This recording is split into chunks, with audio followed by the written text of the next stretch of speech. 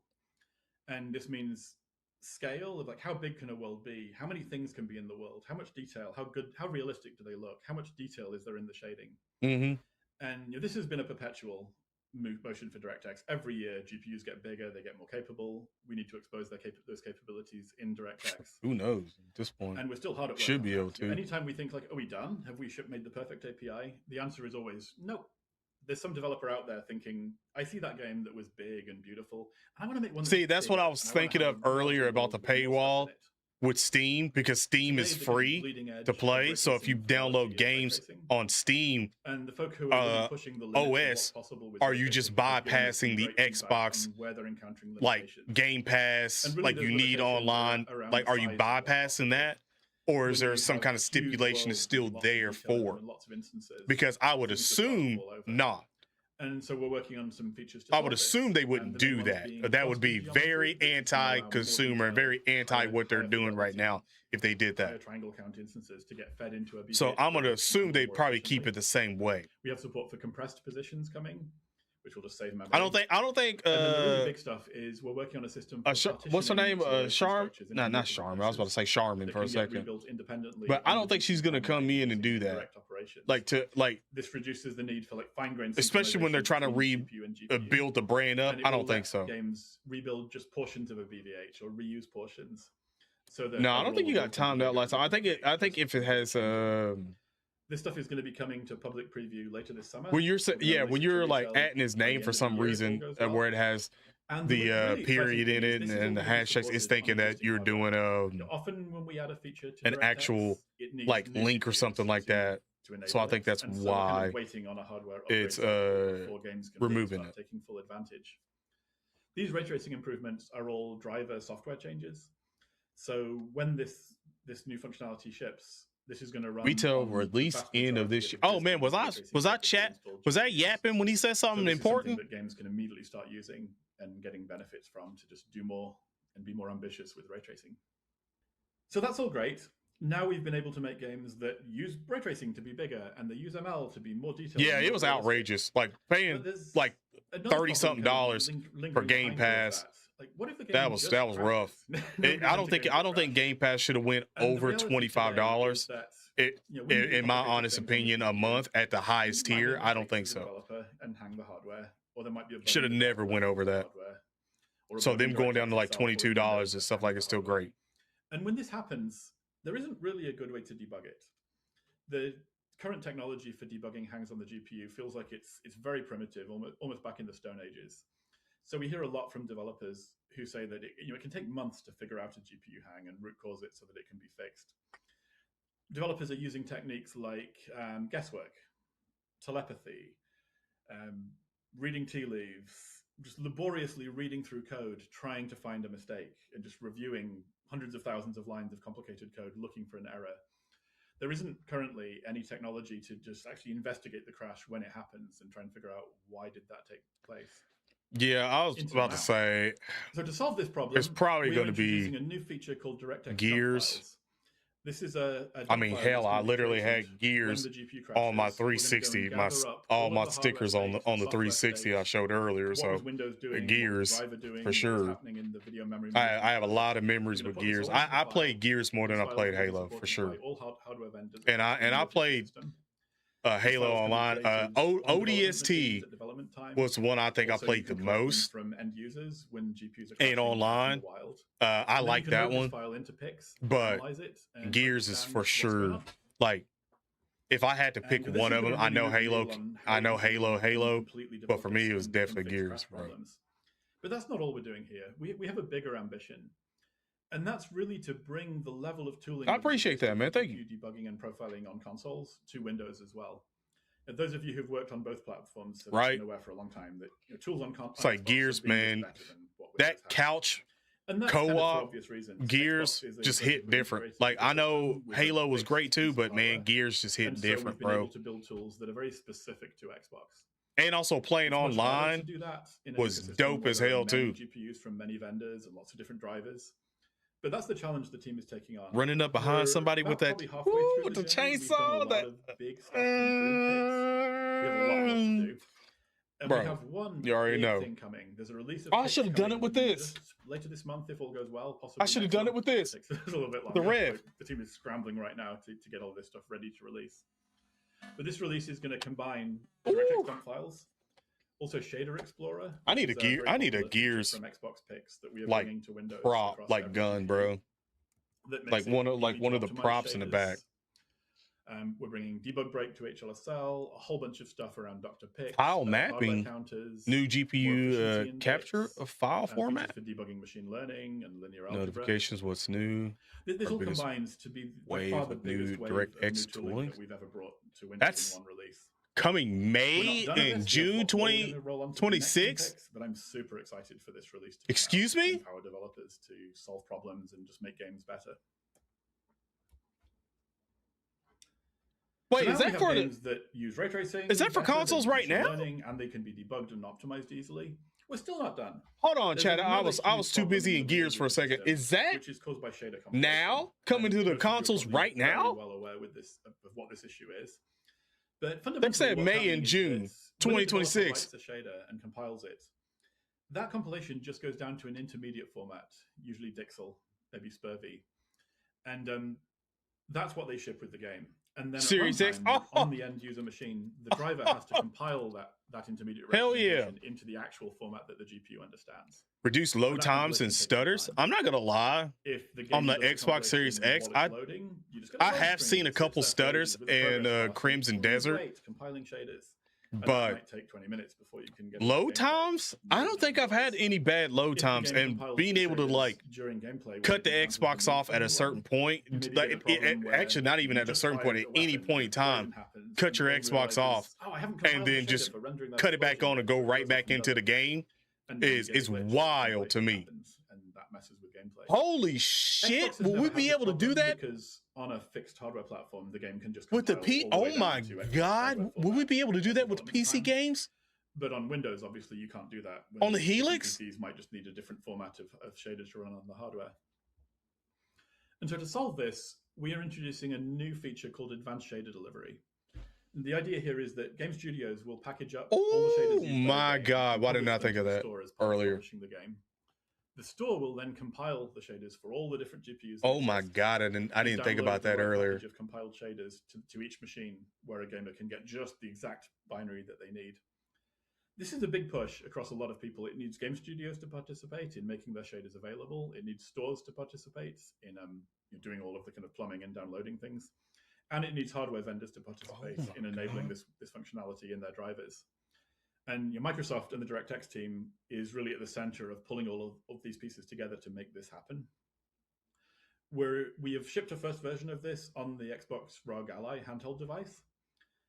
No, definitely the Xbox Series X definitely still has a lot more life in it when it's getting all that thrown in it. Definitely. I would like, personally, I would like the S to have something, a little bit of an update. Hopefully it benefits from some of this, because the S can still perform at upscale 4K 120 frames. I mean, the fifth literally, and final area it can do it. Where we're investing is in like it has the 120 frames right on the box. That we made like really 5 years ago now. People don't realize, because they like to hate on it, because basically a bunch of PlayStation devs said that they didn't like making games for it. So in a world where you have a bigger game trying to fit into a not bigger amount of memory, I had the S before I had the X, and the S was really nice. Like, it actually was a really good console. Then we can just swap, and it was very much affordable. Rather than just keeping all of like, I literally bought that the SSD, popped it in, had 1.5 terabytes at the time, and I was like happy with it. I literally was happy with it. Like, it was fun, and then I just upgraded because I could upgrade. Like, I didn't have to, I could upgrade. Decompression with as much acceleration as possible, so that the decompression. So personally, for me, the S is always going to be a good console, no matter what anybody says, and I hope that it does get something from all of this in it that helps it out a little bit more. Direct Storage uses a compressor called G-Deflate, which runs on the GPU. 900 to 1,000. I'm guessing it's probably going to be 800. But we're not done. We're That's what basically I'm in the middle guessing. of a push at the moment to bring more Xbox I would optimizations. I would be shocked so we're doing if it's like to change Windows 700 or 750. I would be floored. Genuinely floored. And we're also doing work on the if it decompression is. itself. It's obviously not ideal to be using a different compression codec on Xbox versus on Windows. Oh, the S was the best deal for sure for next gen gaming. It was the best deal for gaming. Best deal. It got crapped on because a bunch of PlayStation devs came out and was like saying like, oh, we don't like making games for us. One of the reasons why we don't put our games on Xbox. And I'm like, that set of needs is called Z standard. I think you're just lazy. It delivers really good compression ratios. It's very efficient. I mean, I played Cyberpunk. It's growing in support across when Cyberpunk got its updates and all this stuff. I was playing Cyberpunk first on that, across all of DirectX and it was still fine. Like I was still loving it. It still looked great and everything. A preview of Direct Storage version 1.4, which includes preview support for Z standard, and we're excited to have people go and try that out and give us feedback on it and start using it. You wonder how that works on Helix? Yeah, every game should opt into Z standard, and every device should be good at efficiently loading and decompressing. Does this mean it will take those funds, along or with going to be divided Xbox funds and Steam funds? I think Xbox will get a cut. This is an open source library that's available just because they probably cut a massive deal with Steam to even have this allowed on. So I would assume just for them to make some money back, they'll probably get a cut of games being bought on the Xbox and stuff. I would assume that. It's probably not a crazy amount. It ain't no 50-50 or anything like that. I would probably say somewhere between 30 if maybe 40%, I would say. Original form, which is already pretty good. Which is still good. I mean, it'll add up, especially if the games are good. You got microtransaction stuff, yada yada yada. You know what I'm saying? Like it'll still add up. And so combining these things, we're looking forward to a world of fast streaming data, very well compressed data, games that don't crash, games that don't have shader compilation glitches, and games that can have more visual detail, higher quality images. I'm really excited to see all five of these techniques come to fruition and getting them in the hands of developers and seeing what developers do with them. I said 50? By calling out that we recently hit a big anniversary. DirectX 12 turned 10 years old. I'm super excited to have been around for the entire time that this has been happening, and really excited to still be adding all of these new things to DirectX. We're clearly very far from being done improving DirectX and taking it into new directions. And I want to close by calling out, this is a link to our blog. I moved fairly quickly. I mean, the thing about Xbox and what people don't realize is that I know everyone thinks of Xbox the brand, but you got to think of Microsoft. Microsoft the company. Microsoft got more money. Literally got more money than PlayStation and Nintendo. Like, look at the stock market, bro. They way up there. Like Microsoft. When you think, I know when you think of PlayStation, you go PlayStation. You know what I'm saying? But when you think of Microsoft, Windows popping up. Listening along today. This has been a pleasure. And they got money, bro. That's why they were spending billions of dollars getting Activision and Bethesda. They got billions. I wouldn't be surprised if they cut a big ass check, and I mean a big check behind the scenes that made Val and them go. Heard a bit about where Xbox is going. Xbox available across devices. Bro, I'm telling you, wherever they choose to play. And like they got investments we're making bang. To help developers build great games and deliver them across more devices. Now I want to talk. Nah, it's not Xbox Series X Pro. They didn't do none of that, and they wouldn't put the Pro on there. It would be Elite. Find their audience. That's just what Xbox does. They do the Elite versions. We ain't got an Elite version in a while. We just had the X, and that was it. Possible to browse and buy Xbox content on mobile. We saw increased revenue per player and growth in our transactions per player. What that means is that this player demand was already there. Higher speed. There we go. Interest. And by giving them that ability on their mobile device, which travels with them, we at Xbox made it easier.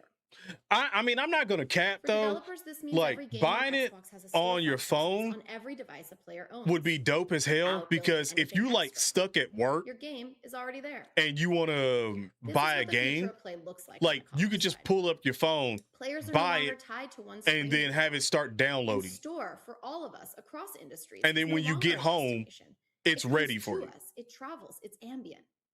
And this is why our gaming platform needs to meet those players wherever they are. The way we think about it is there are two sides that need to work together. Give developers better tools to get their games in front of the right players, and give players better experiences to find Yeah. and enjoy those games. Yeah, Apple got money When too. both sides work, it creates a flywheel.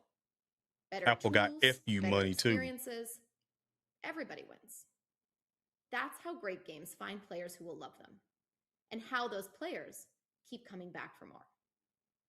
On the developer side, our marketplace investments are organized around 3 key areas, and we're going to walk through them. First, we're helping developers build excitement and capture player intent before a game launches. Second, we're giving developers the tools to grow their game after launch with self-serve tools for promotion, offers, and merchandising. And third, we're investing in data and insights underneath all of it, so that developers can see what's working and make informed decisions and respond to player signal. That's the developer half of the flywheel. I'll show you how it pulls through to the player side shortly, but first, let me walk you through what we're building and what's live today. To start us off, one of the biggest things we heard from developers was make it easier for players to show they're interested before a game even launches. So we're investing in wish lists and game preview. When your game gets announced, Xbox is there to help you capture that moment. That's why we are making wish lists simpler, with easier setup, time to release display, and notifications that let players know the moment a game they're following is ready for them.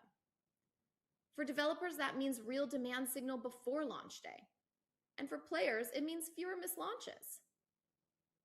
And we're refreshing our game preview experience. In the new experience, developers get a streamlined onboarding path, better analytics, and we're creating a dedicated game preview channel on the store, so that players who are looking for something to try early have a curated place to find it. And developers with early access titles get real discovery, not just a label on their page. Oh, This means players get to try games earlier, give feedback, be a part of shaping the experience. It's a way to build community around a game before it even ships, which is core to what returning to Xbox is all about. The other thing we kept hearing was when a game has a moment, developers need to be able to move fast. Think about it. A content creator plays their game on a platform like this one, and it trends on social, driving new interest. They need to get a connection with players while that energy is still live. That's why we're building self-serve tools that let developers create and launch promotions directly. We're building 2 types. First, our store-wide sales for broad promotions, and second, our targeted offers that surface the right deal to the right player based on what they've played, wishlisted, or shown interest in. This means better deals reaching players who actually want them faster. Our store-wide promotions tooling will be live later this quarter, and our self-serve targeted offers tooling is already live and delivering outcomes for creators in private preview today, with our public preview coming later this month. interesting. And to make deals even easier to find and redeem, we have Offer Wallet. Offer Wallet is a new player experience on Xbox. It's one place where all of a player's available offers live. Platform offers like Game Pass offers and developer offers together in one place. No hunting for codes, no copy and pasting discount codes. It's all right there, ready to redeem. Oh, This experience is live on console and web today for players, and we're expanding to PC and mobile later this year. oh, Over time, we will extend shit. Offer Wallet to be self-serve also, so that developers can schedule their own offers Boy. to sit right along our platform promotions. You'll be able to schedule things like buy plus get Okay. deals, or That's- offer virtual currency that one gifts hit to players real who have good right engaged in there. some time. That one hit It's real another way for good. developers to maintain a direct connection Damn. with their players. And we're investing in deep linking. This ties back to meeting players where they are. Bro, that's Instead of sending wild. players to a You can generic see, store page when they click on an like, in-game item promotion on our actual platform, digital gift linking cards, takes them straight into your game's like getting free experience. trials You for can a land them in week an of event, Game an Pass in-game Essential store, free trial. a content Okay. drop, one tap, and they're there, getting to fun faster. Looking ahead, more flexible merchandising is something we're building toward. Every game is different, each unique, and we believe how a game shows up on the store should reflect the vision the developer has for it. Our ambition is to give developers the ability to customize their store presence, organize multiple titles by franchise, choose layouts for their game pages, highlight what makes their game unique. For developers, this means more control over how players experience their product page. For players, it means richer, more informative store pages that make it easier to understand what a game offers. We what it's like, customizing our how it'll own be to damn play. store? We're excited about where this is heading and to give more control to our developers on how their game shows up on Xbox. Think of it as your Hero storefront art? in our storefront. Lastly, on the developer side, we're investing in data and insights. This is the foundation that makes everything else smarter. We are building dashboards into the Xbox Marketplace tools that show developers what's happening with their titles in near real time. Things like page views, wish lists, and purchases across the Xbox storefront, all refreshing and available for developers to see with 5-minute granularity. The full purchase funnel visible and actionable so you can respond to player signal faster. I mean, that's not for us, that's for them, but I'm not gonna lie, I'm curious to see what that hero style look like. If it's gonna be like you get like the main character and then it has like the game trailer and then like, you know, pay and all that stuff like still there. Like, I'm curious on that one. Better decisions about how they operate. They can build in concert with their players by receiving signals and acting on it. It definitely feels like to better games and better it's going to be a better, more neater, sort of flashier experience. Pre-launch tools, post-launch promotions, and real-time data. Now, let's talk about how this pulls through to the player side, because the tools developers build with directly power the experiences players see. We talked about how players are moving across device. We showed you this with mobile. On Xbox, your game's presence moves with them. That's the future of play on Xbox. Wish lists and libraries sync across console, PC, handheld, and mobile. Xbox Play Anywhere games lets players pick up right where they left off on any device. And our cloud gaming extends reach even further, putting your games on smart TVs, streaming sticks, and more. After launch, the platform keeps working for developers and players alike. When a developer runs a promotion using the self-serve tools we just talked about, players see it. Discount badging surfaces automatically across every storefront. And our dynamic channels are curated collections to update based on what's relevant right now for players. New releases in a genre they love, games their friends that looks something, or titles that have recent updates. It's not a static storefront. It adapts to what each player cares about. Our smarter recommendations surface games when we have high confidence a player will love them, not just when something is on sale or has just launched. And we're investing in serendipitous discovery too. Better search, better filtering, better ways for players to stumble onto their next favorite game 6 months after launch. As your game evolves, with new seasons, new content drops, new reasons to come back, our platform evolves how it presents that value to players. This is what a return to Xbox looks like on the commerce side. It's a platform that keeps investing in the relationship between developers and the players who love their games long after launch day. So that's the picture. Great games, discovered by the right players, supported by real-time data, and presented beautifully across every screen. Pre-launch to post-launch to the future of play, all part of a marketplace built to connect developers with the communities that'll love what they build. Wait, I'm sorry, do we get to see that? And we're not building this alone.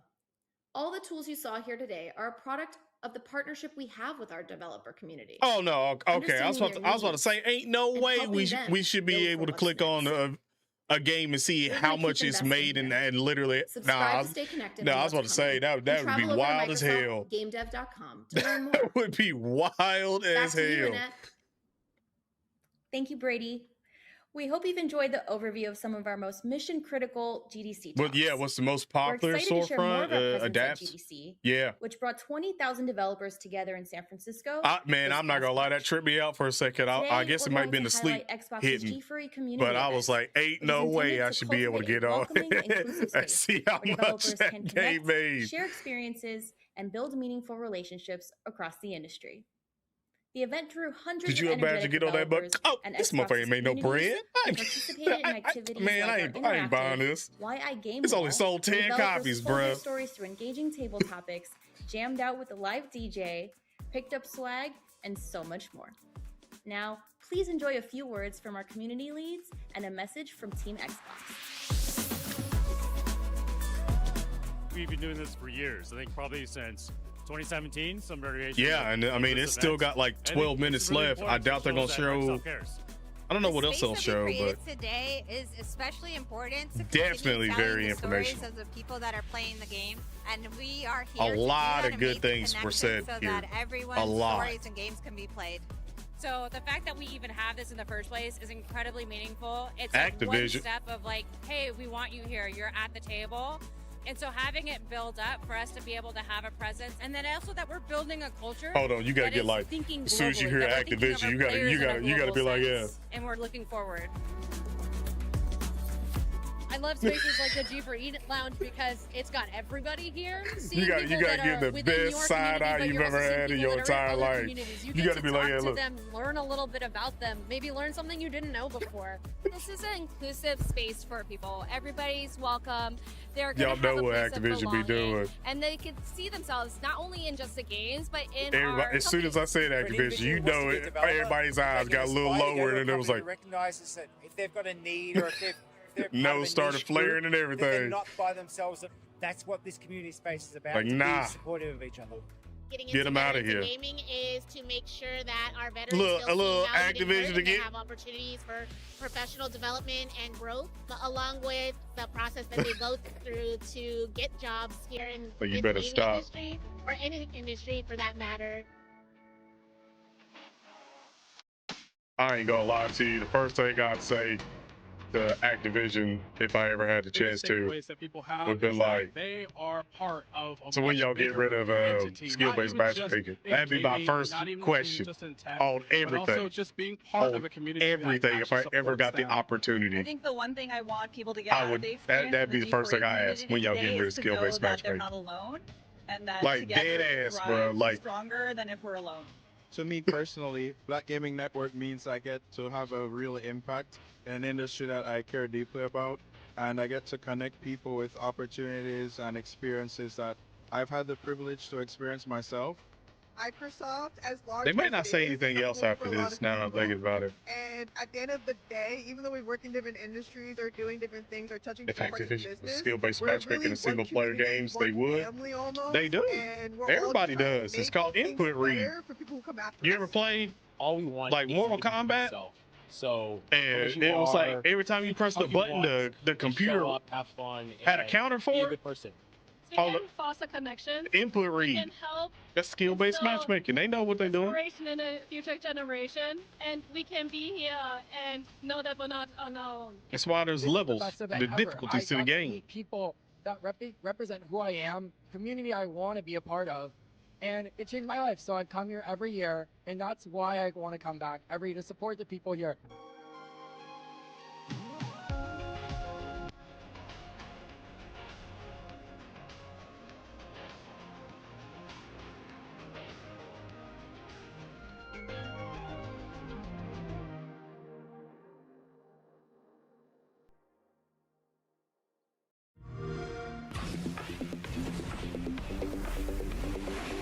I don't know what they're doing here. I don't know if this is about to be copyrighted or not. Okay. Around the world and help them reach new audiences and learn. Speaking of a from good each game, other. Expedition 33. Innovation, craftsmanship Beautiful, and performance beautiful game. remain a priority for us. You to never. this Oh, day. I forgot about Doom.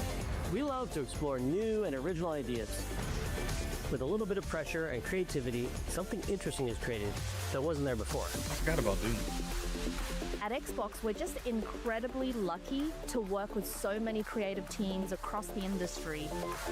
This is a passion project for all of us here.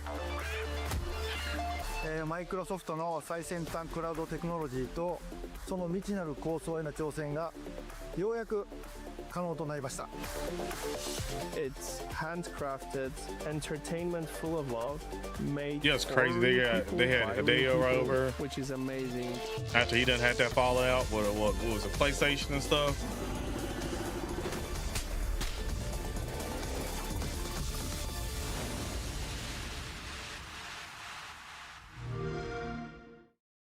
You know what? Across everything we did at GDC, I was hoping they was going to show us new logo First, startup helping developers because build for Xbox is what's getting a next new with logo. confidence. It was got a new Tooling, logo, but it's guidance, getting a and new boot. platform that scales with their ambition. I was hoping we would have seen that. Second, enable teams to reach players across devices and playstyles with experiences that feel coherent. I know and high it quality. very much is. Third, reduce Seeing friction so Kojima developers can over here on iterate faster, Xbox, like from in a onboarding lot to of stuff, production to launch. is wild to The me because headline I'm just so coming out of used to seeing him over on GDC is PlayStation. momentum. That We're is, investing in the every time I developer see him, it experience, always showing up with makes me like, expertise, oh man, and that's aligning right. around messages that He's matter. a free agent. Empower creators, simplify the This man's a path to free players, agent. I and forgot build about for the that. future. If you're shaping your roadmap now, we're excited to keep the conversation going and to build what's next together. And with that, Chris, back to you to close us out. Oh, thanks, Annette. Yeah, as we wrap up, we really just want to say thank you for spending this time with us. We hope you can feel our excitement about great games, the future of play, and the return to Xbox. And that all really starts with you in the dev community. You know, building games is an incredible endeavor. It's full of excitement, challenges, constant learning and discovery. But hopefully moments like this can give us space to pause for a second, reflect, and move forward together. So thanks for watching. Hopefully you can take what's useful, revisit what matters, explore the resources that are linked alongside this session. We really hope you enjoyed what we shared today, and we hope to see you again soon. Take it easy, everybody.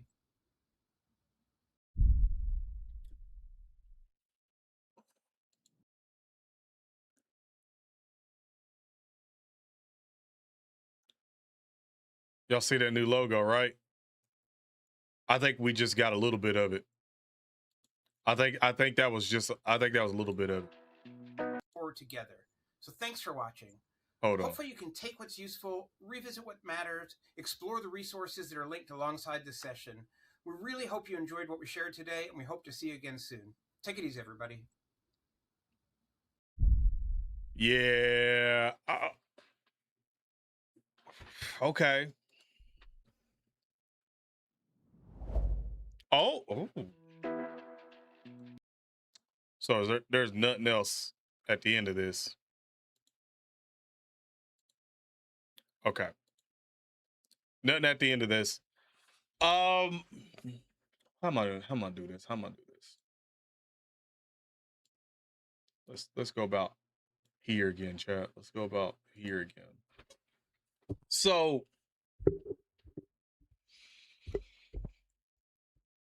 my take on what I just seen for my closing, because it's not summer yet. We do have a summer game showcase. Technically, we're going to have, I'm going to assume still. Oh, hold on. All right. I got to rephrase that because that just hit me really quick, chat. That just hit me really quick. This summer, we have the Xbox showcase, right? We still have PlayStation stuff. We have Summer Games Fest. We have Unreal Engine showcase. The PC Games showcase. I know I normally watch all of that stuff live, so if this is your first time ever watching one of these, normally we do Dokkan Battle stuff that's Dragon Ball Z related, streams and stuff, but every year we always do the Game Awards, we do the games showcases, all the streams and stuff like that, we do them all as well. that just put more emphasis for this summer to watch the PC game showcase, because anything that has a tag, actually anything that shows up, will be on Steam. Will be on Steam. Bro.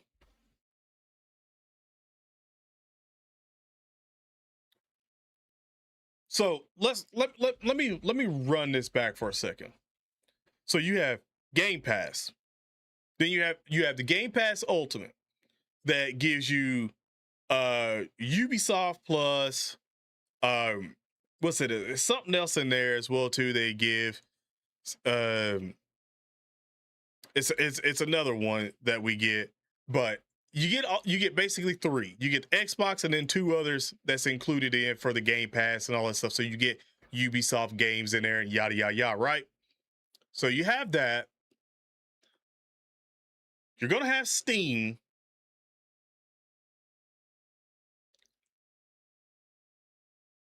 I don't know where they fail. It seems like they've set themselves up for the biggest glow up that we've seen in gaming since Cyberpunk. Real talk. I don't know where they can go wrong at this. From everything that we've seen, from the dev tool stuff, from just the updates, 50% faster, yada yada yada, load times, like new shops. Like, I don't know where, but I'm not gonna overreact just yet. I do want to see the game showcase to see what we're getting from other stuff as well, and also because there was updates that was supposed to be this month and next month that was shown in here. So getting those, seeing how that sort of feels on Xbox Series X, make it a little faster, yada yada yada, getting an update, seeing how that necessarily runs, how the games perform, and then also hopefully getting to see something else about Helix later on this summer, or even at the Game Awards. I'm gonna assume they do that this summer, if not like next year or whatever, because they did say 2028 or something like that for Helix, basically. Which, I mean, we're almost we're literally almost halfway out of this year, so it's roughly like probably 2 months. Excuse me, not 2 months, 2 years, really. Like, when you think about it, probably like 2 years, because it'll probably come out around November or something like that for Christmas time, yada yada. That's gonna go by quick.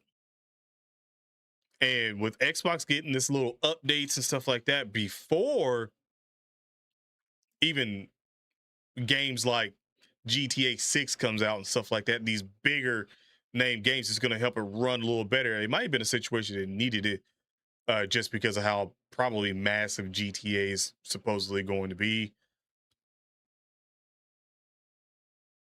A lot of up for just a yap session. Pretty awesome yap session, if I had to ask myself. Hot chat. Just for the yapping alone that they did, scale of 1 to 10, where you going with it? Because I'm gonna say they had a lot of nice words in there. There's a lot of things that I was looking forward to, but I want to see it executed.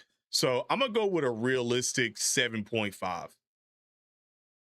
Like, it's not an 8, because if they would have shown, like, if they would have had like a snippet of a game, like currently right now, when they were talking about how the little updates and stuff like that was going to be getting, if they would have had a game shown that was like, this is it now, and this is going to be after these updates and stuff like that on the Xbox Series S, and it was like a lot better, then I would have been like, oh, bumping it up immediately. But I'm gonna wait until the summer where we got some time and stuff. Oh wow, 2 8s. Damn. But hey, that's actually pretty impressive. Not gonna lie. But I'm gonna go with a 7.5 on this one. They're taking a page out of Android's playbook, which is moving into an open platform, just like Android is an open platform. Yeah. That's one thing I do like about Android is this one. I mean, you used to be able to you can still customize an Android like no other. Like you can make that literally your own thing, which I like. That logo crispy. LR Xbox leader skill miraculous comeback. To be fair, you spitting on that one. You spitting on that one. I think they're doing a very good thing, and I can see a bright future in the next couple of years for Xbox if they continue to go this route and be very transparent and take the time to, actually hone the craft and then get some more games under the belt. We could have, I won't say everyone will be back on Team Xbox, but they'll pick up a lot more steam and probably have a lot more sales the next generation when the Helix comes out. I'm definitely expecting them to sell more on Helix than they did on the Xbox Series X and S for sure. Only because I know for a lot of people out there that we don't know what the GPU prices and RAM prices and stuff is going to look like in 2 years. Like if they still keep rising, you might look, if you look at even if the Xbox is $750, if that Helix is $750 or $800, that's still a better deal currently right now. And that's not with the newest shit later on. That's a better deal for gamers that like the PC and still have a console to play. That's they got some if that's the case. But I definitely want to know what that price is going to look like, because if they say $1,000, then woo, Lord, anything over $900 is going to be a wow. Boy, you're going to have to sell everything you got. Trade-in value going to go crazy, bruh. People going to be trading in old PCs, Xboxes, everything. Controllers. So they're going to be like, how much credit is this? Like, I'm just trying to get about this much credit. I got the rest. But, hey, they did their thing on this one. But other than that, appreciate you guys coming out and having a good time on the stream. You guys make it awesome coming through and getting to watch gaming related stuff with you all. So good to see a whole lot of takes and different opinions on stuff. But other than that, I got to get me some sleep. So your boy is out. Peace.